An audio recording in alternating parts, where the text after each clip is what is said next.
tous, aujourd'hui je vais vous présenter un développement autour des probabilités, donc sur la loi exponentielle et loi de durée de vie sans vieillissement.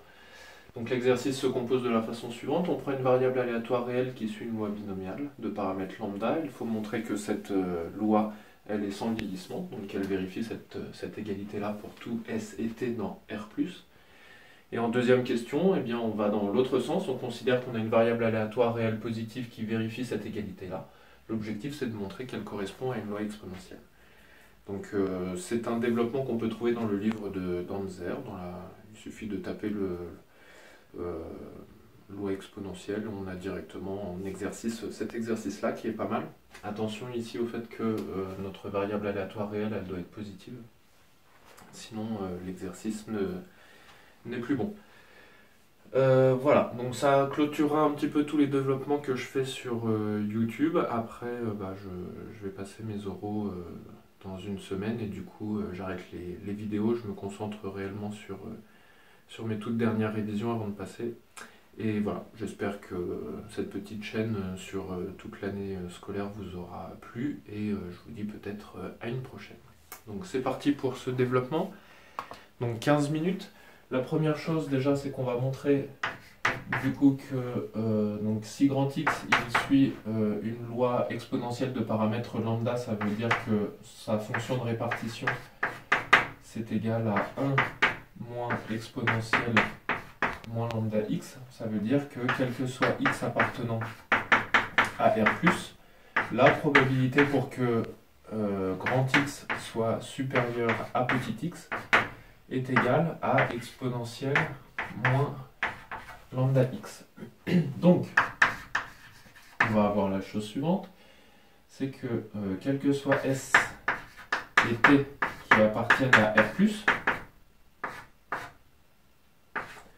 on a que la probabilité pour que grand X soit supérieur à S plus T, sachant que grand X est supérieur à T, donc par définition d'une loi conditionnelle, d'une probabilité conditionnelle, on a que la probabilité ici de grand X soit supérieur à S plus T, inter la probabilité pour que grand X soit supérieur à T, divisé par la probabilité pour que grand X soit supérieur à T. Or, il se trouve ici que cette intersection d'événements, eh bien, celui-ci est inclus dans celui-ci est inclus dans celui-ci.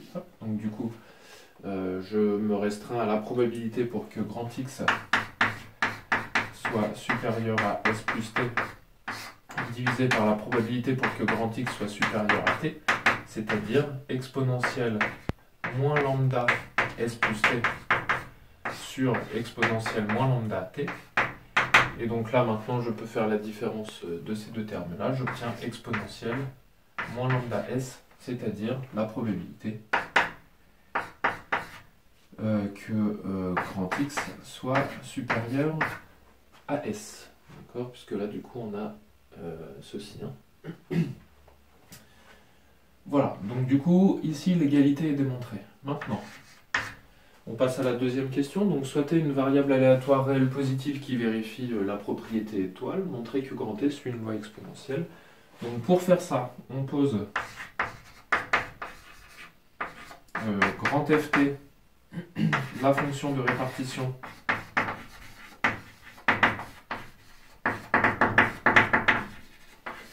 de la loi T. Donc on rappelle que la fonction de répartition, du coup, elle est croissante. Donc là, on est sur R+, pour T. Et donc, soit G de T, qui à tout X associe 1 moins grand ft de X. Et donc là, on va toujours de R+, dans grand R, mais donc là, du coup, on est dans 0,1. Alors on va préciser un petit peu cette notion là sur 0,1 puisqu'en réalité on n'est pas réellement sur 0,1. On a, donc première chose,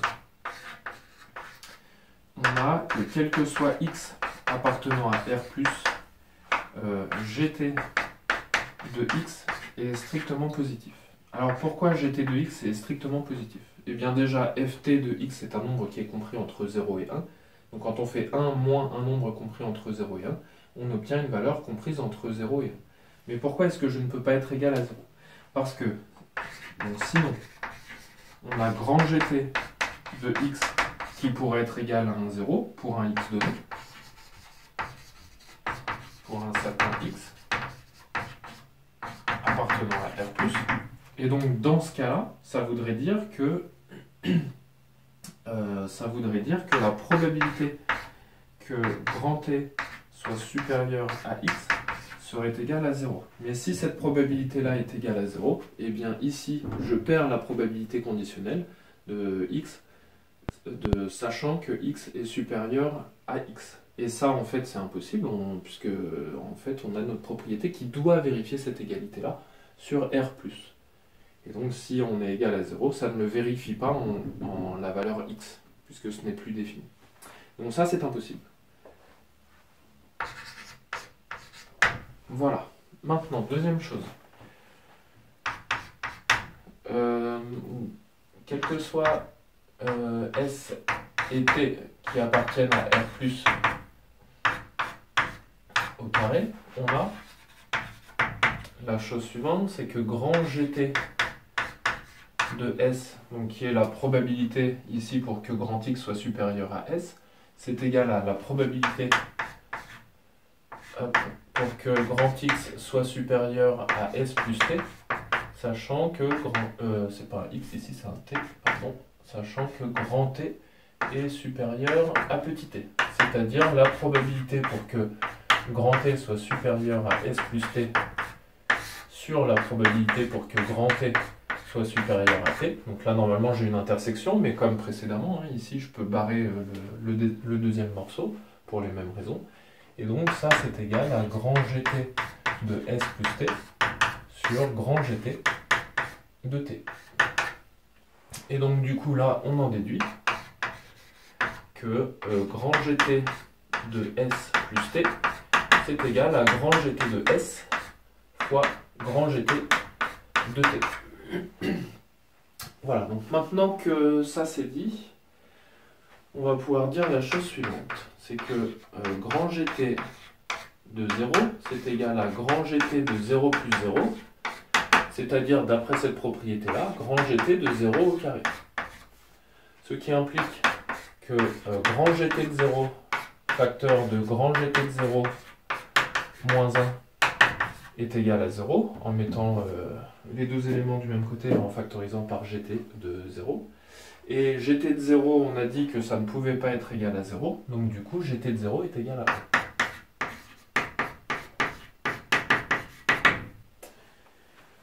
Voilà, ce qui signifie la chose suivante. Si grand gt de 0 est égal à 1. Qu'est-ce que je vais dire maintenant? Quel que soit n appartenant à grand N, on a, par récurrence, non, c'est pas du tout ça que je veux faire. Est-ce que c'est ça que je veux faire? Oui, c'est ça, oui. On a par récurrence que, quel que soit x appartenant à R+, grand gt de nx, c'est égal à, donc là ici on utilise cette propriété-là. Donc ça va nous faire grand gt de x fois grand gt de x fois grand gt de x. On mettra grand gt de x exposant n. Donc on l'obtient immédiatement par récurrence. Je ne fais pas la récurrence, mais elle est évidente. Ensuite, quel que soit... Donc là on a démontré qu'on avait cette propriété-là pour un antinaturel. Maintenant ce qu'on va faire, c'est qu'on va le faire sur grand Q, donc les irrationnels, et puis après on finira sur grand R pour démontrer que c'est tout le temps vrai, puisque du coup on aura ici sous la forme d'une exponentielle. Donc maintenant, quel que soit R appartenant à Q, ça veut dire que là on est dans Q+, puisqu'on est sur des variables aléatoires réelles positives. Donc R, je peux l'écrire P sur Q avec P qui appartient à grand N et Q qui appartient à grand N. On va préciser que c'est N étoiles pour Q. Alors, on va avoir la chose suivante, c'est que quel que soit X appartenant à R+, GT de R x, si je le mets à la puissance q, donc q c'est un entier naturel, et d'après la propriété précédente, je peux l'écrire sous cette formule. Donc c'est grand GT de q Rx, c'est-à-dire grand GT de P sur Q fois Q, ça nous fait juste Px, et comme P c'est un entier naturel, de nouveau avec cette propriété-là, je peux dire que c'est grand GT de X à la puissance P. Maintenant, ce terme-là, c'est un nombre qui est strictement positif, d'après ce qu'on a dit ici. Cet élément-là aussi, c'est strictement positif, donc ça nous donne que GT de Rx est égal à GT de X exposant P, le tout à la puissance 1 sur Q, c'est-à-dire ici puissance P sur Q, c'est-à-dire à grand GT de X exposant R. Donc ce qu'on avait comme formule pour tout entier naturel, on l'a pour tout entier relatif ici, pas relatif, mais pour tout rationnel. Et donc maintenant qu'on l'a pour tout rationnel, on va le démontrer pour tout R. Donc maintenant pour tout réel positif. Donc soit x, un nombre réel.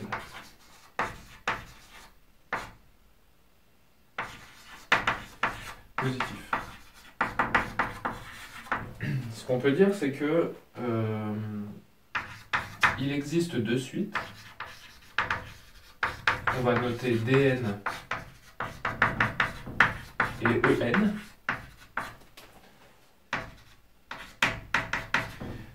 Les suites d'approximation décimales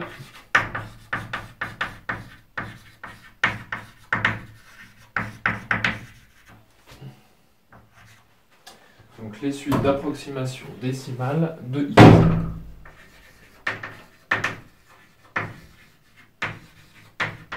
Ok, donc pour avoir ces suites d'approximation décimale de x, eh bien on sait qu'elles existent, on sait que cette suite-là, elle va converger vers x, celle-ci aussi, et ça va être par défaut et par excès respectivement.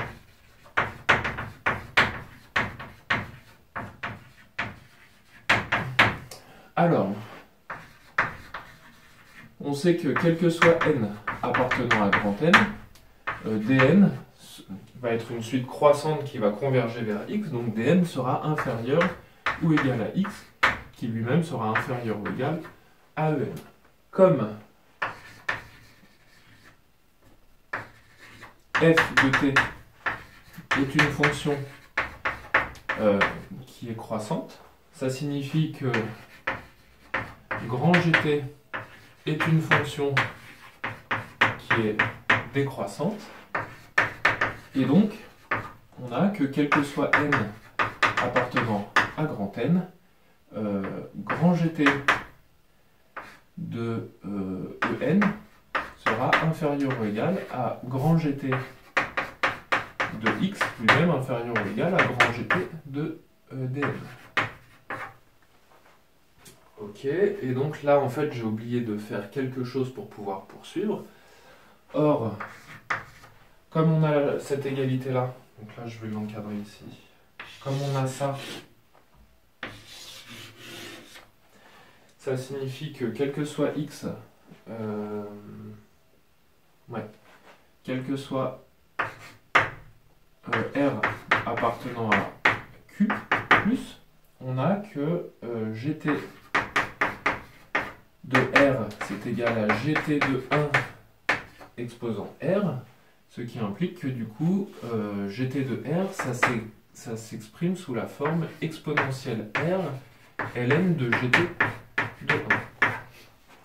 Donc on rappelle que gt de 1 c'est un nombre qui est compris entre 0 et 1 différents de 0, donc du coup le ln est bien défini et je peux l'exprimer sous cette forme, c'est-à-dire sous la forme exponentielle r alpha, avec alpha qui est égal à ln de gt de 1. Donc du coup ici le gt, donc on revient à ce qu'on était en train de dire, ça veut dire que quel que soit n appartenant à grand N, gt de en, je peux dire que c'est exponentielle de alpha en, et donc inférieur ou égal à gt de x, lui-même inférieur ou égal à exponentielle alpha dn. Puisque l'exponentielle est continue et que en converge vers x, ça veut dire que tout ça, ça converge vers exponentielle alpha x, lorsque n tend vers plus l'infini. Ce terme-là, de la même façon, en plus l'infini, il converge vers exponentielle alpha x. Donc c'est par continuité de l'exponentielle ici. Donc, on a gt de x qui va s'écrire par encadrement exponentielle alpha x. Or, la limite, lorsque x tend vers plus l'infini, de grand f de t de x, ça va être égal à 1, donc par définition de la fonction de répartition. Ça implique que la limite, lorsque x tend vers plus l'infini, de grand gt de x, ça va être égal à 0. Et donc mon grand gt de x en plus l'infini, comme il tend vers 0 à chaque fois, ça signifie que alpha est inférieur à 0. D'où le fait que si je pose lambda qui est égal à moins alpha, c'est-à-dire à moins ln de grand gt de a, on obtient que grand ft de x sera égal à 1 moins exponentielle moins lambda x. Et comme la fonction de répartition caractérise la loi, on peut dire ici que grand T suit une loi exponentielle de paramètres lambda. Voilà. Et donc à quelques secondes près, du coup ça fait 15 minutes. J'ai un tout petit peu traîné au milieu, mais voilà. Disons 15 minutes, ça tient bien. C'est un développement qui est assez sympa à faire, qu'on peut caser dans plusieurs leçons de l'oral. Voilà. Est-ce qu'il y a des questions du jury? Je pense que toutes les questions sont gérables au niveau du jury là-dessus. Voilà. Donc j'espère que ça vous aura plu, ce dernier développement de l'année. Je ne sais pas si j'en ferai d'autres, du coup ça dépendra de mes résultats. Je vous souhaite bon vent à tous et peut-être à une prochaine.